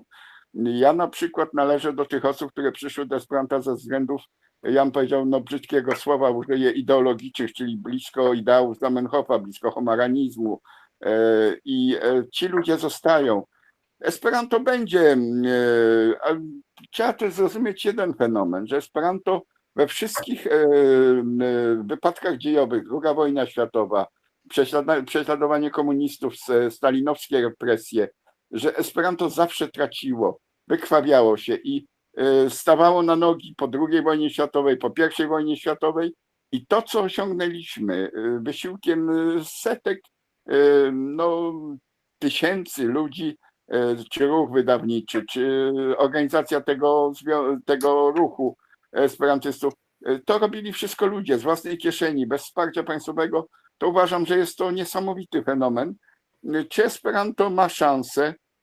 Nie wiem, jest mi trudno powiedzieć. Dla mnie, mimo że ja, jak pan profesor wspominał, tłumaczyłem z różnych języków, sam jestem germanistą z wykształcenia, kiedy na przykład jestem w Niemczech, ja częściej używam Esperanta jak niemieckiego. Niemiecki to jest tylko kupowanie biletu, zamówienie jakiegoś obiadu na dworcu, czy w ogóle, a tak fakt, że przebyłam w środowiskach esperantystów, ale używam częściej Esperanta. Esperanto jest dla mnie drugim językiem pracy. Tłumaczę teraz na przykład z języka jidysz powieść Hawe Rosenfarb Drzewo życia, 1600 stron. Tłumaczyłem ostatnio z języka polskiego bogaty wybór, 4 takie tomiszcza Sienkiewicz wyszedł, 800 stron, opowiadania i nowele, plus opowiadania i nowele Orzeszkowa, opowiadania i nowele została Konopnicka. Meira Ezrofowicza zrobiłem ostatnio, także jest ten powrót. Teraz przymierzam się tak na poważnie, przez zimę chcę przełożyć trylogię Sienkiewicza. Ludzie mówią, kto będzie czytał Sienkiewicza. Trudno, będzie ten Sienkiewicz, a kto przeczyta, czy zostanie wydany, to zobaczymy. I bardzo chciałbym przełożyć rękopis znaleziony w Saragossie na podstawie wydania francuskiego rękopisu z 1807 roku chyba. Świetnie. Panie Tomaszu, są pytania następne. Dziękuję panu bardzo za odpowiedź wyczerpującą. Pani Justyna Jaworska, nie wiem, czy i pani profesor Ulicka, nie wiem, która pani pierwsza się zgłosiła. Może pani Justyna Jaworska, bardzo proszę o głos. Dobry wieczór, bardzo dziękuję za głos. Chciałabym zadać pytanie pani Ilonie Kalamon, dlatego że jej praca jest bardzo imponująca ze względu na też to, z czym w ogóle miała przyjemność i niewątpliwy zaszczyt pracować. Mianowicie pokazała nam pani Ilona wiele rzeczy niewątpliwie ważnych i cennych, ale chciałabym zapytać, co uważa za najważniejsze w Archiwum Borowego, za tak szczególnie cenne. Byłabym wdzięczna za odpowiedź. Ja myślę, że tutaj odpowiedź będzie tyle, ile osób, bo myślę, że tutaj wiele osób by wskazało na tłumaczenia na Esperanto. Ja też uważam, że Drużbacka tego Borowego jest niewątpliwie cenna, ale chyba tak osobiście najbardziej wzruszający był Listy. dlatego że w jakiś sposób spotkałam się z doświadczeniem zborowym, bo te listy są pisane z podróży z Anglii, kiedy on próbuje jednocześnie zwiedzać i chłonąć sztukę, architekturę, a zarazem przygotowywać się do wykładów, a ja akurat czytałam to w momencie pomiędzy licznymi kwerendami, które teraz właśnie odbywam do doktoratu, więc było to bardzo osobliwe spotkanie i bardzo cieszę się, że miałam okazję w ten sposób jakoś połączyć się doświadczeniem. Bardzo dziękuję. Dziękujemy bardzo. I pani profesor Ulicka? Pani Ilono, ja też do Pani, bo to, co Pani pokazała, było z różnych względów niezwykle atrakcyjne i interesujące. I jeśli mogę, z taką dydaktyczną troską, to odesłałabym Panią do 2 książek. Jednej niezwykle bulwersującej dla mnie i zupełnie nieznośnej. Podeślę adres przy okazji, mamy swoje maile. Archiwum jako śmietnik, która zupełnie kwestionuje to, co Pani pokazała, z tej zawartości archiwum borowego, świadczącej o jego po prostu codzienności, wyreperowanie spodni i rachunek dla krawca. No nie oszukujmy się, jak mówimy o biografiach literaturoznawstwa, literaturoznawców, to takie informacje są absolutnie bezcenne. Po drugie, Pani badania wpisują się w nurt uprawiany na Uniwersytecie Wrocławskim i w taką książkę, którą być może Pani zna, może Pani nie znać, książek jest za dużo ostatnio, od cyfryzacji do fiszki. W zupełnie odwrotnym kierunku niż zazwyczaj to ustawiamy, prawda? Nie od fiszki do cyfryzacji. To jest fascynująca książka, która pokazuje trwałość gromadzenia informacji w postaci fiszek, zresztą bardzo ściśle zdyscyplinowanych, jaki format, co ma być na jednej fiszce, a co na innej. I to jest warte wspomnienia przy okazji tego archiwum borowego, który sam tak fiszkował, prawda? Bardzo starannie, jeden temat, jedna fiszka. Mnie to niezwykle przekonuje, taki sposób pozyskiwania, gromadzenia, porządkowania pozyskanych informacji, nie powiem wiedzy. W każdym razie wpisuje się Pani nawet z Drużbacką odzyskaną mimo pożaru i spłonięcia rękopisu, odzyskaną dzięki temu archiwum borowego, w taki nurt, który zyskał sobie nazwę infrastrukturalizm. Badamy infrastrukturę i jesteśmy zarazem filologami, strukturalistami, co chyba byłoby bardzo bliskie Borowemu. Dziękuję. Bardzo dziękuję Pani Profesor. Książek nie znam, ale z pewnością do nich zajrzę.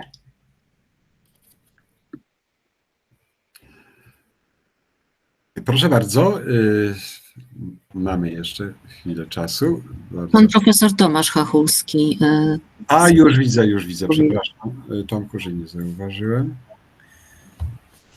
Ja chciałem tylko zapytać Panią, kiedy i gdzie będę mógł przeczytać opublikowane przez Panią, nie wiem w jakiej kolejności, listy Borowego i dotyczące Borowego, szczególnie jego ostatnich chwil, ale także tę notatkę dotyczącą profesora Zgorzelskiego. To jest pierwsza rzecz, a druga oczywiście, o Drużbackiej to wiemy, więc to ta druga, ale to Borowego przede wszystkim. Dziękuję. Ja pozwolę sobie odpowiedzieć, bardzo dziękuję.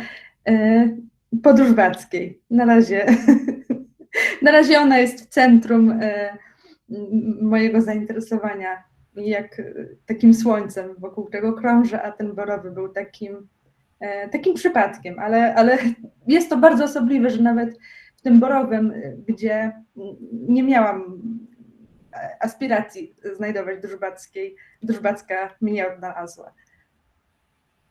Dziękuję, to niech pani nie daje borowego nikomu na razie. Dobrze, będę trzymać i chować i odstraszać wszystkich innych.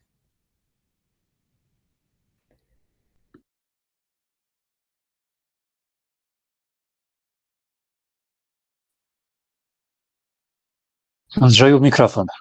Tak, przepraszam bardzo. Dziękuję pani Ilono. Czekamy na głosy.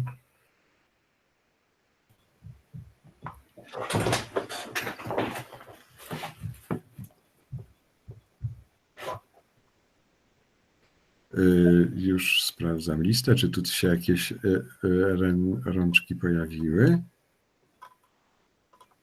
Widzę, że tu, czy panie Wiesławie chciał zadać pytanie? Tak, widzę właśnie, że pan profesor Pawlak. Proszę bardzo.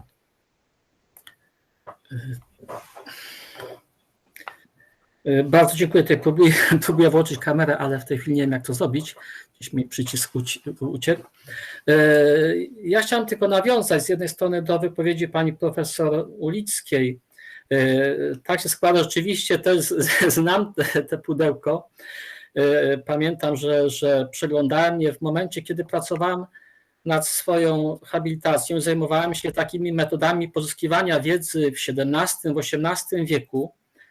Czytałem wtedy właśnie traktaty na temat eksterpowania, sporządzania fiszek, kategoryzowania wiedzy. I muszę powiedzieć właśnie, że jak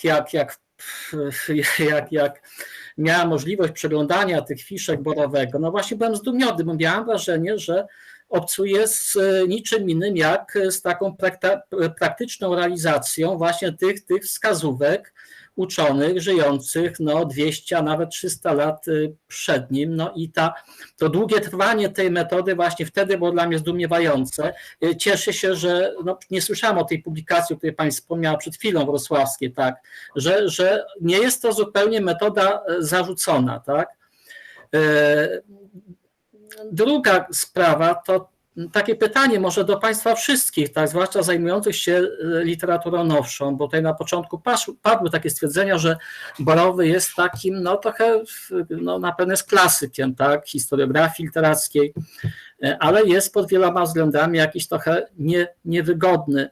Ja na prawach anegdoty, ale tak nie ręcząc za tutaj bez nazwisk, przypomniałem się taka sytuacja. Ja o Borowym chyba słyszałem na studiach w kontekście takiego dosyć lekceważącego wywodu na temat wpływologii. Tak? Oczywiście ktoś chyba miał na myśli jego rozprawę o wpływach i zależnościach o literaturze, ale kiedy po latach rzeczywiście sam sięgnąłem do tej rozprawy, to przepraszam, odniosłem wrażenie, że chyba ktoś Borowego przywołał, nie czytając tej rozprawy, bo przecież ta rozprawa jest tak naprawdę pewną krytyką, pewnej wynaturzeń tej metodologii, tak? Wydała mi się wówczas bardzo, bardzo taka dojrzała, rozsądna, bardzo aktualna. I w związku z tym moje pytanie, tak, bo oczywiście to, że Borowego znamy, gdzieś tam czytamy, tak, pamiętam, że jego studia o literaturze XVIII wieku, to była jedna chyba z takich nielicznych lektur takich studenckich, które naprawdę czytałem z wielką przyjemnością, tak, ale chodzi mi o jego inspirację rzeczywiście w badaniach, tak, w badaniach. Podejrzewam, że badacze oświecenia cały czas odwołują się, ale jak to jest na przykład w badaniach nad literaturą współczesną? Pani profesor wspominała tutaj o takim zapoznanym jego dorobku w zakresie translatologii, tak? Jak to jest? Czy Borowy rzeczywiście jest wiecznie żywy, może za dużo powiedziane, ale rzeczywiście żywy? Bardzo dziękuję. Jeśli można, to ja od razu odpowiem. To jest coś niebywałego, że ta rozprawa o wpływach i zależnościach wciąż funkcjonuje pod tym notorycznie mylącym tytułem. To była polemika z Adamem Grzymałą-Siedleckim, a jest to po prostu rewelacyjna rozprawa o intertekstualności, znacznie lepsza niż wszystkie z lat 80. Odmiany intertekstualności, które Borowy potrafił wydobyć z różnych literatur i z różnych epok, przeważają wszystko, co o intertekstualności napisano. Jest to rzeczywiście podręcznik do intertekstualności, nie taki jak Christewej, nie taki jak Głowinskiego. To jest po pierwsze. Po drugie, to zapomnienie o Borowym tłumaczu, teoretyku tłumaczeń, jak wspomniałam, jest dla mnie zupełnie zdumiewające. W zbiorze pod redakcją profesora Hachulskiego jest rozprawa Snopka, która wydobywa wyłącznie jedno, to o Tajtlerze i studium z lat 50., chyba z 55 roku, dawni teoretycy o sztuce przekładu. I jest to rozprawa, przepraszam profesora Snopka, ale zdecydowanie fałszywa. Tam się pokazuje Borowego jako niewolniczego naśladowcę Tajtlera, co nie ma nic wspólnego z rzeczywistością, a zwłaszcza z jego rozprawami o boju jako tłumaczu, gdzie Borowy potrafi pokazywać możliwość nie filologicznego, wiernego przekładania, tylko takiej cudownej ekwiwalencji. Podam jeden przykład. W jednej z przekładanych przez Goya komedii Moliera bohater mówi po flamandzku. No co Boj ma z tym zrobić? No znajduje słowne rozwiązanie. Bohater mówi zgermanizowaną polszczyzną. I to jest ta ekwiwalentyzacja, którą Borowy absolutnie nie uznaje, której nie uznawałby Tajtler, więc w tym sensie nawet nowsze i najnowsze dostrzeżenia Borowego jako teoretyka translacji no są takie w moim przekonaniu nie do końca zgodne z Borowym teoretykiem translacji. Bardzo dziękuję za to spostrzeżenie.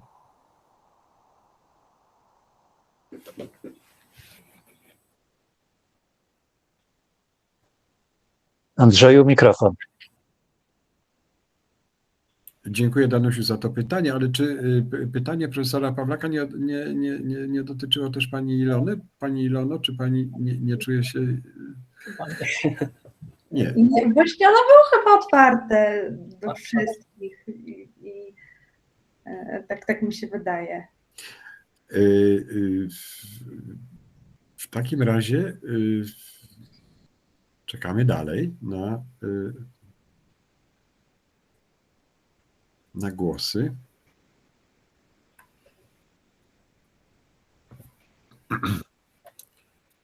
Jest pan profesor Ireneusz Piekarski. Proszę bardzo. Dobry wieczór. Ja jako kolejny, który miał przyjemność to pudełko dotykać i oglądać, bo my przywieźliśmy z Wieśkiem to pudełko z Warszawy, też oczywiście do niego zajrzałem. Pani Justyna Jaworska pytała, co tam jest takiego ciekawego. No mnie oczywiście zainteresowała zakładka Żydzi. A więc dla kogoś, kto szuka jakichś takich żydowskich tropów inspiracji, to właśnie w tej fiszce znajdzie. I tam ja zapamiętałem, no to było 10 lat temu, więc pamiętam, tam była jakaś taka historia dotycząca antysemityzmu na Uniwersytecie Warszawskim. A więc Borowy został, czy musiał zareagować, sprawić, wystąpić w obronie studentów i to zrobił. Tak? Więc dla mnie to było jakoś ważne, ciekawe, istotne, że tego typu dokumenty właśnie w tej fiszce się zachowały. To taki drobne dopowiedzenie. Pozwolę sobie dopowiedzieć, że ta kwestia też wraca w korespondencji z Rutkowską, bo prosi ją, aby nadesłała mu fragment niedostępnej w Polsce książki, którą ona ma w Rzymie, na temat właśnie związany z kwestią żydowską.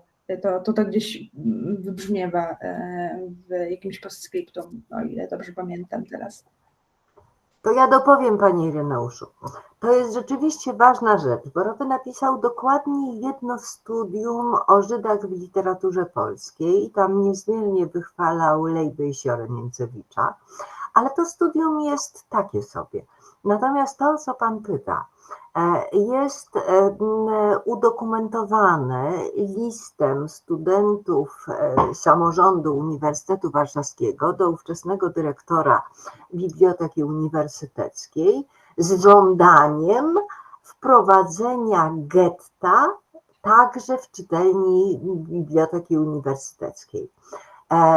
Ja nie wiem, jak Borowy na to odpowiedział. Mam ten list spdf-owany, ale jest to bardzo mocny dla mnie taki argument, że Borowego esperantystyczne zainteresowania były związane z jego antynacjonalistyczną, antyendecką postawą. To jest list z 1934 roku, kiedy już ten nacjonalizm bardzo, bardzo się nasilił. Borowy nie był jego bezpośrednią ofiarą, tak jak na przykład Tadeusz Kotarbiński, którego skopano na dziedzińcu Uniwersytetu Warszawskiego. Niemniej jest to list świadczący o tym, że studenci, samorząd studencki, kierując taki list, no pewnie do instytucji, dyrektor Biblioteki Narodowej Uniwersyteckiej Wacław Borowy, zupełnie nie wzięli poprawki na światopogląd Borowego. To dla mnie, ja opublikowałam ten list w Wieku Teorii w tej książce, bo wydawał mi się niezwykle mocnym argumentem w postawach polskich humanistów wobec getta ławkowego numerus clausus, numerus nullus. Dziękuję.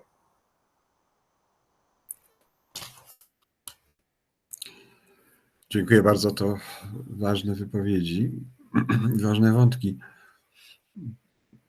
Proszę bardzo, może jeszcze mamy.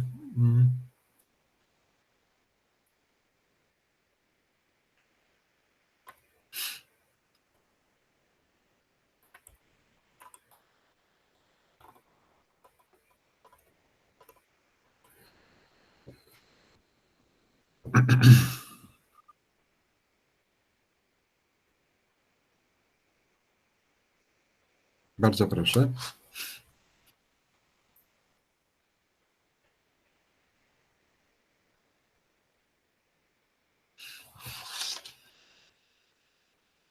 Przejrzę tutaj, czy coś jeszcze. To Andrzeju, minęła godzina i trzy kwadranse. Być Tak, może tak, to już jest. może rzeczywiście jest to już pora, żeby zamknąć nasze seminarium, więc ja ze swej strony bardzo wszystkim dziękuję. Oczywiście prelegentom, ale także dyskutantom, bo wprowadzili bardzo ciekawe wątki do naszego seminarium. I oddaję głos przewodniczącemu, panu profesorowi Pruchniakowi, z prośbą o pożegnanie gości i zamknięcie naszego seminarium. Bardzo dziękuję za to, że spotkaliśmy się, za to, że wybrzmiało tutaj bardzo wiele ciekawych, właściwie fascynujących kwestii, wiele kwestii wartych namysłu i rozwijania. Sporo przypomnień, że u Borowego są ujęcia i rozpoznania wciąż nieprzedawnione, często na wskroś nowoczesne. Bardzo się cieszę, że tę biografię literaturoznawstwa zaczynamy od Wacława Borowego.